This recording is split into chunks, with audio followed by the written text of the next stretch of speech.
Merci de nous suivre et de vous abonner sur la chaîne des leaders Go221. Je m'appelle Ahmed Boukar Omarnia. Je suis le président du comité de pilotage du colloque sur la vie et l'œuvre de Hajj Abdoulaye Niass le Grand.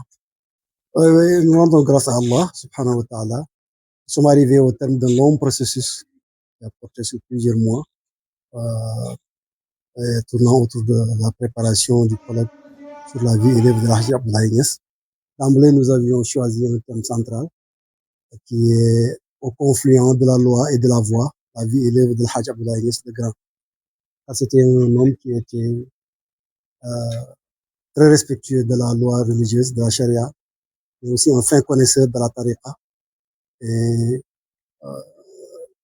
pendant sa vie, il a déployé tous les efforts possibles et imaginables pour servir la foi islamique à travers le grand et le petit djihad. Mais aussi, il nous a légué une université virtuelle à travers ses ouvrages, mais à travers aussi ses plus grandes productions que sont ses enfants, sa progéniture.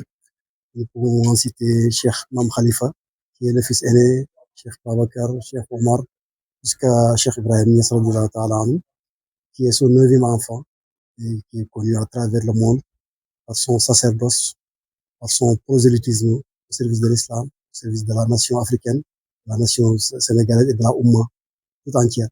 Donc, parler de Mamadou Abdoulaye Niass, c'est parler de l'homme d'une plume, mais aussi de la plume d'un homme. À travers l'histoire, le projet de l'écriture de l'histoire générale de la Faïda, on a pu publier bon nombre de ses ouvrages et traduire ses grandes œuvres que sont le Tanbih al-Nas, le Mutahhir al-Qulub. On a écrit sur lui une biographie de 300 pages en français, en anglais et en arabe. Et donc, ce colloque est un prétexte pour nous d'inviter des panélistes et des chercheurs de renommée internationale pour parler de son œuvre, de sa vie et de sa production intellectuelle.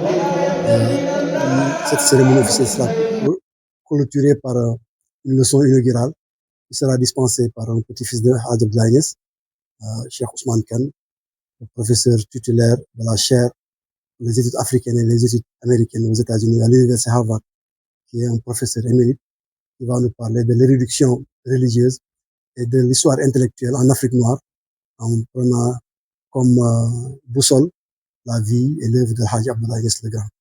Et il y a 10 autres panels qui vont suivre à travers son héritage intellectuel, à travers les rapports qu'il a tissés avec les grands dignitaires, les sommités de la Tijaniya marocaine, mais aussi les rapports de bons offices qu'il ne cessait de tisser entre les grandes familles religieuses du Sénégal, que ce soit la famille de Touba, de Tivaouane, la famille Ndiéguène de Thiès, pour ne citer que ces 3 grandes familles-là.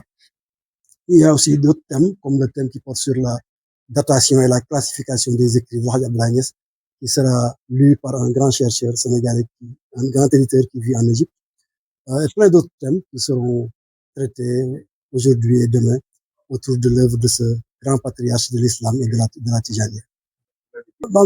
Nous vivons dans un monde qui est sans repère et nous avons besoin de revisiter la vie de nos grands hommes pour que la nouvelle génération, la génération montante, puisse s'inspirer de leur vie et savoir que si on a de bons desseins, si on a une bonne ambition et de bonnes vertus, on peut acquérir beaucoup de choses. Hadj Abdoulaye, c'est quelqu'un qui a défendu la foi islamique, c'est quelqu'un qui a défendu le Sénégal à travers ses chevauchées guerrières derrière Maba Diakhou Ba. Il a participé au djihad de Maba Diakhou Ba contre les païens, mais aussi contre les colons. C'est quelqu'un qui était vraiment allergique à toute conquête idéologique du Sénégal, d'où son isolement ou son isolation qui a été un peu préméditée par rapport à tout ce qui était colonial et occidental.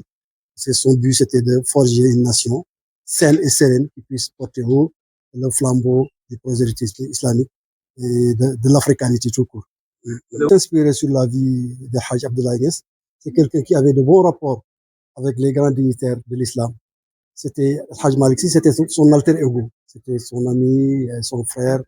C'est Hadj Malick lui-même qui a eu l'initiative d'écrire à l'administration coloniale pour que Hadj Abdoulaye Niass soit autorisé à retourner au Sénégal, car il s'était volontairement émigré en Gambie.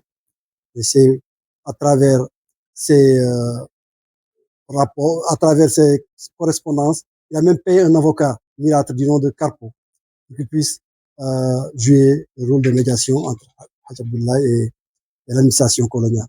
Donc, Haj Abdullah était presque au terme de sa vie. Bon, mais sur insistance de son ami, il est retourné au Saloum pour préserver la Tijani et continuer à propager cette tariqa, continuer à enseigner l'islam. C'est quelqu'un qui a souffert des attaques de la colonisation et des méfaits du colonialisme.